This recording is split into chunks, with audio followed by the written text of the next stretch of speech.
fast, right across their path. Jerome spun the wheel in the opposite direction as Rex let go, negotiating the Studebaker around the rear of the vehicle, mostly by good luck. Rex grabbed for the leather strap again as the car slid on its rear wheels.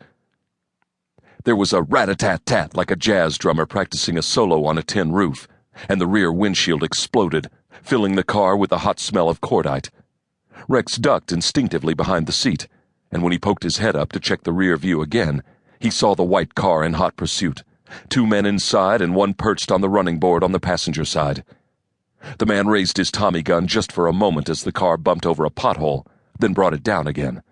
Rex ducked as a second volley of slugs peppered the car, splitting the Studebaker's front windshield right in front of him, turning the pane of glass into an opaque spider's web. The car lurched as Jerome pumped the accelerator and brake in quick succession in the confusion. It was like suddenly driving into a blizzard. "Rex!"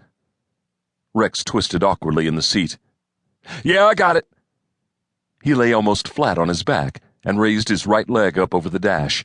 A few kicks and the crumbling windshield popped out, sliding over the hood with the sound of a tortured blackboard. "Shit!" muttered Jerome as he bobbed his head down, squinting against the stiff, wet wind. They were in a 4-lane street now, which was completely clear ahead in both directions. The white car took the opportunity and revved behind them, headlights sweeping through the cab of the Studebaker as they pulled out and around. Rex jerked his head right, in time to see the prow of the other car begin to pull up alongside. The gunner, fortunately, was on the other side, but Rex could see his head and the Tommy gun being held aloft as he shifted to get an aim over the white car's roof. "Lose 'em, Jerome!" Jerome glanced right, then left, grin transformed into a grimace of concentration. "I see it. Hold on." Jerome twisted the wheel and the car bucked left, the rear end swinging out and the left side wheels lifting as the vehicle attempted a hairpin at high speed. The white car saw and pulled away, but too late, the rear of the Studebaker connecting with the driver's door just as it jerked away. There was a crunch, and the Studebaker bounced roughly, but as the airborne wheels made contact with the road again, traction was regained, and Jerome floored it, sending them down the narrow side street with perfect aim. "Ah, shit!" said Jerome again, this time raising an arm to protect his eyes. The car was flooded with blue and white light.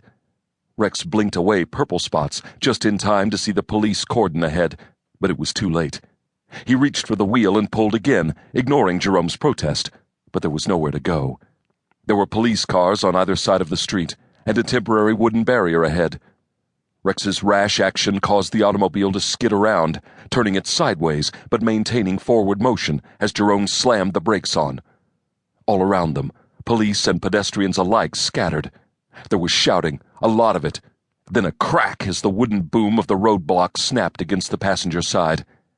The impact was surprisingly solid, throwing Rex across the bench seat and finally tearing Jerome off the steering wheel. The Studebaker was large and heavy, and the road was slick. The police barrier hadn't stolen enough of their momentum. The last thing Rex saw before the car stuck on something and tumbled sideways onto its roof was fireworks over the squat, blunt shape of the half-completed Empire State Building a block ahead of them. He wondered what the occasion was as red, green, and blue explosions lit the sky, silhouetting the construction cranes balanced high over the city.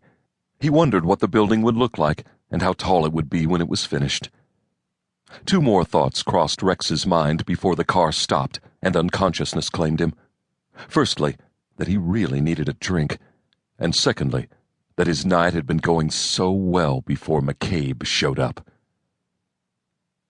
Rex tipped his hat, straightened his tie, and rubbed a thumb over the lapel of his double-breasted jacket. It was his way of showing that he was relaxed and comfortable, that Martin Jeremy's last statement had made perfect sense and hadn't thrown him in the slightest.